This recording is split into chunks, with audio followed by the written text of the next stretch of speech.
निवन प्रणाम सर, मैं मोनू बिश्नोई स्वागत करती हूँ आपका आपके अपने YouTube channel one step towards गुरु नॉलेज यानी एक कदम गुरु ज्ञान की ओर। आज हम जानेंगे गुरु महाराज जाम्बू जी के मुख से उच्चारित वाणी शब्द संख्या 27।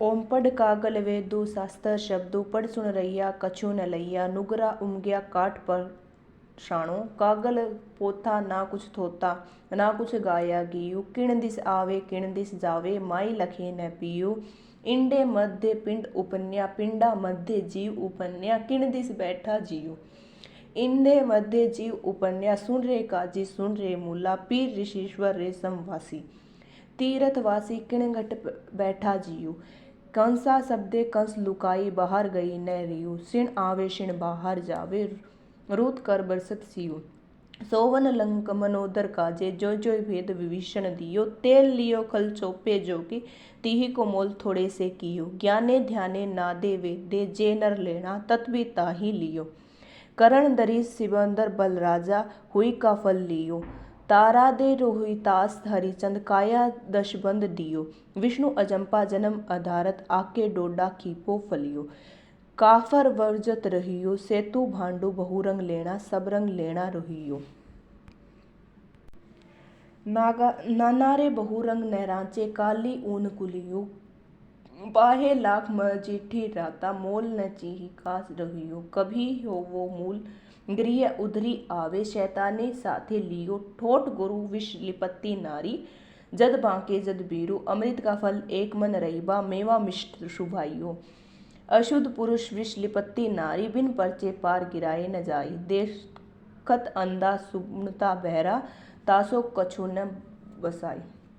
एक बार ना मोहम्मद खान नागौरी श्रवण करके एक समय शेख मोहनर एवं महमद खां दोनों ही समराथल पर पहुंचे। गुरुदेव के समीप बैठकर शेख कहने लगा कि यदि आप सूक्ष्म जीव विज्ञान है के बारे में जानते हैं तो कृपया यह बतलाइए कि शरीरधारी स्त्री गौ आदि के गर्भ में जीव किस प्रकार से किस द्वार से प्रवेश करता है। यानी कि कोई कहता है कान से प्रवेश करता है, कोई नाक से, 10 द्वार है हमारे शरीर के, तो किस द्वार से प्रवेश करता है, आप हमें ये बतला दीजिए। तब जाम्बू जी महाराज ने, कई बार होता है ना हम कोई बात पूछें और उसका अगर हमसे कोई क्वेश्चन पूछे हम उसी से क्वेश्चन पूछ लेते तो उसी में आंसर निकल जाता है। तब गुरु महाराज जाम्बू जी ने उनसे क्वेश्चन किया, सवाल किया कि आप बतलाइए कि अंडे के तो नासिक नहीं भी नहीं होती। ये उन्होंने कहा भाई नाक से जीव प्रवेश करता है। शेख ने कहा, तब गुरु महाराज जाम्बू जी ने कहा कि अंडे के तो नाक नहीं होती तो अंडे में कहाँ से जीव प्रवेश करता है। यदि नाक होती है तो अगर होता है अंडे में तो किस द्वार से प्रवेश करता है। यह बात सुनकर वे चुप हो गए। तब गुरु महाराज जाम्बू जी ने इस शब्द का उच्चारण किया, आइए भवा सहित जाए।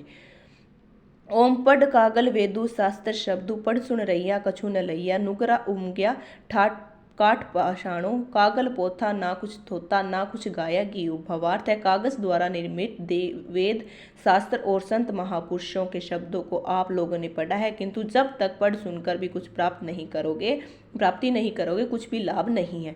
यानी कि आपने शास्त्र पढ़े हैं, वेद पढ़े हैं, महापुरुषों की वाणी पढ़ी है, आपने पढ़ा है, लेकिन जब तक पढ़कर उनसे कुछ प्राप्त नहीं करोगे, ज्ञान प्राप्त नहीं करोगे, अपने जीवन में उन बातों को, उस वाणी को उतारोगे नहीं, तब तक आपको कुछ लाभ नहीं होगा। इसलिए जब तक उन्हें पढ़कर आचरण में नहीं लाओगे, उन्हें पढ़कर अपने व्यवहार में नहीं लाओगे, अपने जीवन में नहीं उतारोगे तो कागज पोथा कुछ भी ज्ञान नहीं दे सकता। कागज है, वेद है, शास्त्र है, गुरुवाणी आपको कोई ज्ञान नहीं दे सकती। वे तो थोते ही हैं और न ही कुछ अन्य गायन करने के लाभ। वे तो थोते हैं मतलब वो खाली है, थोता चन्ना बाजे खड़ा थोता, इसलिए कहा है कुछ अन्य गायन करने में कुछ अन्य गायन करने में ही लाभ है, अर्थात केवल गायन पाठन करना व्यर्थ है। अगर हम किसी चीज़ का प्रचार करते हैं हमारा व्यर्थ ही है। तुमने कहा मतलब शास्त्र पढ़े हैं, शब्द पढ़े हैं, तुम्हारे लिए व्यर्थ ही है जब तक तुम उसे अपने जीवन में नहीं उतारोगे। किण दिस आवे किण दिस जावे माई लखे न पियो। जीव है हमारा शरीर में किस दिशा से आता है, किस न तो जीव आत्मा का आगमन निर्मय वेद शास्त्र बतला सकते हैं और न ही माता पिता बतला सकते, यानी कि कोई वेद शास्त्र भी नहीं बता सकता कि जीव कहाँ से है, ना और माता पिता ही बता सकते कि उनका अंश है वो कहाँ से आया है। इंडे मध्य पिंड उपन्या पिंड मध्य बिंब उपन्या किण दिस बैठा जीव इंडे मध्य जीव उपन्या। भवार्थ है माता पिता के रजस्वीय शरीर से उत्पत्ति होती है, यानी कि माता पिता के शरीर से बच्चे की जब उत्पत्ति होती है उस शरीर रूप पिंड जीव में पहले ही विद्यमान रहता है, मतलब उस जीव में शरीर में पिंड यानी कि उस जीव पहले ही विद्यमान रहता है। अंडे आदि में तो किसी प्रकार के शरीर, मतलब जब माता पिता जब बच्चा जन्म लेता है गाय भैंस के या स्त्री के, तो उस शरीर में माँ के शरीर में बच्चे का जीव तो पहले ही है, लेकिन अंडे का तो कोई जीव नहीं होता, अंडे के तो कोई शरीर नहीं होता। अंडे आदि में या किसी भी शरीर में जीव आत्मा का बाहर से किस दिशा में प्रवेश हो सकता है? अंडे का तो कोई मुख नहीं होता, कोई द्वार नहीं होता, वहाँ कैसे प्रवेश होता है? वह तो शरीर के अंदर होता है, तो वह तो शरीर के अंदर ही होता है। सुन रे काजी सुन रे मूला पीर ऋषिश्वर रेमसवासी तीर्थवासी किण घट बैठा सीओ जियो। भवार्थ है काजी मुल्ला पीर महान ऋषि मठ या शमशान में निवास रहने वाले, तीर्थ में निवास करने वाले सभी लोग अपने को विद्वान धर्माकारी कहते हो, पुस्तक पढ़ते हो, इसलिए आपसे पूछना ठीक ही है इस जीव ने किस द्वार से प्रवेश किया है। भाई तुम तो इतने महान हो, तो अब आप ही बताओ कि जीव ने अंडे में कहाँ से प्रवेश किया। कांसा शब्दे कंस लुकाई बाहर गई न रियु शिण आवे शिण बाहर जावे रुकतर बरसत खियु। भावार्थ है जिस प्रकार के से कांसा के बर्तन में थाली आदि पर चोट करने से एक ध्वनि पैदा होती है, यह ध्वनि कहाँ से पैदा होती है और कहाँ चली जाती है, यह तो अंदर ही छुपी हुई है। यानी जब किसी घर में बच्चे का जन्म होता है, लड़के का खासकर, तो वहाँ कांसे की थाली बजाई जाती है, तो उसमें जो आवाज़ पैदा होती है, साउंड्स पैदा होती है, वो कहाँ जाती है, कहाँ आती है, ये तो हमें किसी को नहीं पता, बल्कि ये उसी से निकलती है, थाली से निकलती है और थाली के अंदर ही प्रवेश कर जाती है। उसी प्रकार से जीव के आने व जाने के केवल क्षण का समय लगता है, उसी प्रकार जीव को जन्म लेने में और मरने में एक पल लगता है, एक क्षण लगता है। ऋतु आने पर ही वर्षा होती है तथा सर्दी गर्मी भी पड़ती है। भाई जिस चीज़ का टाइम आएगा तभी वर्षा होगी, जब वर्षा का टाइम आएगा वर्षा होगी, सर्दी का टाइम आएगा सर्दी होगी, गर्मी का टाइम आएगा तो गर्मी होगी। इसी प्रकार से जीव का शरीर में प्रवेश या जन्म अपने कर्मानुसार यथा समय पर ही होता है, यानी कि जीव का प्रवेश जन्म और मरण उसके कर्मानुसार समय अनुसार ही होता है। सोमन लंक मनोदर काजे जो जो भेद विभीषण दियो। जिस भवार्थ है जिस प्रकार से विभीषण ने सोने की लंका एवं मनोदरी से के लिए हुए वहाँ का संपूर्ण भेद राम जी को दे दिया था, उसी प्रकार से हे मनोहर मैंने भी तेरे को यह जीव विज्ञान का संपूर्ण गोपनीय भेद दे दिया। जिस प्रकार से विभीषण ने मनोदरी से लंका का भेद लिया था वो श्री राम जी को दे दिया, और मैंने भी जीव विज्ञान का भेद आपको दे दिया है। तेल लियो खल चोपे जोगी तीही को मेल मोल थोड़े रोकियो। भवार्थ है तिलों में से तेल निकाला जाता है तो पीछे बची हुई खल पशुओं के ही योग्य होती है, मतलब जब तिलों में से शस्यों में से तेल निकाल लिया जाए तो वो खल बचती है, वो पशुओं के योग्य होती है, उस खल का मूल्य कम हो जाता है, मतलब वो खल है उसका मूल्य कम हो जाता है। उसी प्रकार हमारा शरीर है।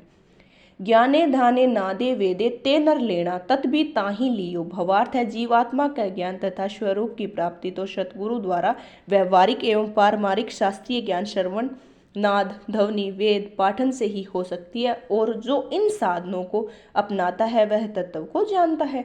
जो नादे वेद पाठन ध्वनि इन सबको जानता है वही उस परम तत्व को अपनाता है। करण दरीज सिरवर बल राजा हुई का फल लियो। भवार्थ है करण दरीज राजा शिवी तथा बलि राजा ये सभी महान दानी थे, उन्होंने अपने शरीर तक दान दे दिए थे, उन्होंने अपना शरीर तक दान दे दिया था, किंतु ये लोग भी अपने दान कर्म का जितना फल यश स्वर्ग आदि होता है उतना ही मिल पाए, मतलब इन्होंने दान देने का उतना ही फल मिल पाया जितना दान देने का फल मिलता है, लेकिन इनको उससे फालतू नहीं मिला, क्योंकि दानी होने से किया जब तक शरीर मतलब गुरु की वाणी को अपने जीवन में उतारा नहीं। विष्णु अजम्प्या जन्म अकारत आके डोंडे कीपे फलियो काफर विवर्जित रहियो। भावार्थ है उस परम तत्व की प्राप्ति के लिए विष्णु का जप स्मरण ध्यान ही परम तत्व कारण। अगर आप किसी उस परम तत्व की प्राप्ति करना चाहते हो तो आपको विष्णु भगवान का जप तप स्मरण करना चाहिए। जिस प्रकार से आँख के डोडिया या खीप वृक्ष की फलियां, ये दोनों ही पौधे मतलब आँख और डोडिया ये दोनों पौधे इनकी जो फलियां हैं उन वो फल है वो किसी काम नहीं आता, किसी कार्य में नहीं आता। जो यह परम तत्व का मार्ग नहीं अपनाता वह नास्तिक है, वो भी किसी काम का नहीं रहेगा। जो जीवन संसार में आया है और उसने अपना संसार में मोह माया अहंकार में पड़कर अपना जीवन व्यर्थ कर दिया और फिर चला गया, तो उसी प्रकार इन फलों की भांति वो कोई काम थोड़ी ना आया। सेतु भांतु बहु रंग लेना, सब रंग लेना रुहियो, नाना रे बहु रंग नराचे, काली ऊन कुलियो। भवार्थ है सफेद वस्त्र पर अनेक भांति के सभी प्रकार के रंग चढ़ जाते हैं, मतलब बहुत सब रंग लेना रही हो, बहुत प्रकार के नाना अनेक प्रकार के रंग चढ़ जाते हैं। सफेद वस्त्र पे हम लाल रंग करेंगे लाल हो जाएगा, काला करेंगे काला हो जाएगा, नीला करेंगे नीला हो जाएगा, पीला करेंगे पीला हो जाएगा, गुलाबी करेंगे गुलाबी, जैसा रंग सफेद वस्त्र पे करेंगे वैसा ही हो जाएगा। तथा काली ऊन के तो कोई रंग नहीं चढ़ सकता, और काली ऊन के कोई रंग नहीं चढ़ सकता। पाहे लाख मजीठी राता, मोल न जी ही का रही हो। भावार्थ है मजीठ रंग से रंजित किए बिना लाख का कोई मूल्य नहीं होता। मजीठ एक प्रकार का रंग होता है जिससे लाख को रंगे बिना लाख का कोई मूल्य नहीं है। जब लाख रंग जाती है तो उसकी चूड़ियाँ आदि बनती है, जब लाख रंगी जाती है तो उसमें चूड़ियाँ बनती है जिससे श्रृंगार होता है और उसकी कीमत बढ़ जाती है। उसी प्रकार से मानव में जब तक आत्मविश्वास है, अज्ञानी मूर्ख, उसकी कोई कीमत नहीं है। जब तक उसमें अहंकार है, घमंड है, उसमें जीव दया नहीं है, तो उसका कोई मूल्य नहीं है। जब वह गुरु के सामने, गुरु के पास जाकर ज्ञान सुनेगा, ज्ञान को अपने जीवन में उतारेगा, तब उसका भी मूल्य बढ़ जाता है। कभई तो गृह उतरी आवे, शैतानी साथे लियो, ठोट गुरु वृषपति नारी, जद बांके जद बियो। भवार्थ है कभी कभी दुष्ट आदमी भी सचेत हो जाता है, कभी कभी तो जो दुष्ट आदमी है ना वो भी सचेत होता जाता है। कोई ज्ञान किरण उदित को जानने में परम तत्व की प्राप्ति के लिए घर से बाहर निकल जाता है। कभी कोई दुष्ट आदमी है ना वो ना सचेत हो जाता है, जागरूक हो जाता है और ज्ञान को प्राप्त करने के लिए घर से बाहर निकल जाता है, किंतु शैतानी दुष्टा को साथ निकलता है। वो शैतान है, दुष्ट को अपने साथ लेकर निकलेगा। ज्ञानो गुरु की खोज में भटकता है, वह कोई ज्ञानी गुरु मिल जाए इसकी खोज में भटकता है। वह गुरु तो स्वयं ठोट है, और उसे ऐसा ही गुरु मिल जाए जो खुद ठोट है, मतलब वह भी झूठ कपट नारी प्राप्ति की वासना में लिपित है, न तो सीधाशील स्वभाव वाला गुरु है और न ही शिष्य हो सकता। गुरु ही ऐसा मिल जाए तो ना तो शील स्वभाव गुरु का है और ना ही शिष्य का। सबसे पहला शब्द में गुरु महाराज जाम्बू जी ने कहा था ना, शील ले शब्दे ना दे वे देती गुरु का आलिंकार पिछाणी। गुरु आप संतोषी अवरा पोके तत्व मारस बाणी। गुरु कैसा बनाना चाहिए वैसा बनाना चाहिए। अब जिस गुरु में शील स्वभाव ही नहीं है, संतोष ही नहीं है, तो वो अपने चेलों को कैसा बना सकता है। अमृत का फल एक मन रहीबा, मेवा मिष्ट सुभायो। भवार्थ स्वाभाविक मेवा सदृश्य मीठा। अमृत का जो फल है वह फल एकाग्र मन से अर्थात चित्त वृत्ति निरोध रूपी योग्य से प्राप्त किया जाता है। यानी कि अमृत की प्राप्ति, हम मीठे की प्राप्ति, मीठे फल की प्राप्ति कब से होती है? जब हमारा मन टिका हुआ है, एकाग्रता है, चित्त है हमारी, जब हम उस फल के लेने के लिए योग्य हो जाएंगे तभी हमें वो फल मिलेगा। किंतु ऐसे ठोट गुरुओं के पास, शैतान शिष्य को वह कहाँ मिलेंगे? जो गुरु मतलब उस शीले शब्दे ना देवे, जो गुरु शील स्वभाव का है, अच्छे स्वभाव का है, घमंड नहीं है उसके अंदर, तो ऐसे गुरु को पास शैतान चेला क्या करेगा? और ऐसे गुरुओं को, ऐसे चेलों को, शैतान चेलों को ऐसा गुरु कहाँ मिलेगा? अशुद्ध पुष्प विलपति नारी, बिन परचे पार गिराए न जाई, देखण अंधा सुनता बहरा, तासो कछु न बसाई। भावार्थ है अपवित्र से मुक्त, यानी कि अपवित्र से युक्त। अपवित्रता है जिसके अंदर झूठ बोलता है, कपट करता है, कपट से पूर्ण, नारी प्राप्ति की वासना जिससे लिप्त, जो खुद नारी की प्राप्ति के लिए वासना उसके मन में इच्छा है, ऐसा पुरुष कभी भी सतगुरु के उपदेश कृपा बिना सुधर नहीं सकता। ऐसा पुरुष है वो कभी भी सतगुरु के उपदेश के बिना सुधर नहीं सकता। ऐसा व्यक्ति देखते हुए भी अंधा है, ऐसा व्यक्ति जो है वो देखते हुए भी अंधा है, सुनता हुआ भी नहीं सुनता। जो सुन सकता है वो फिर भी नहीं सुनता तो बहरा है, देख सकता है फिर भी नहीं देखता तो अंधा है। उसका जीना तो केवल आयु पूरी करनी है, उसका जीना तो केवल आयु पूरी करनी है। इसी के साथ हमारी शब्द संख्या 27 पूरी होती है। आशा करती हूँ आपको समझ आया होगा। वीडियो कैसी लगी कमेंट बॉक्स में अवश्य बताएं। धन्यवाद। आपकी अपनी मोनू बिश्नोई।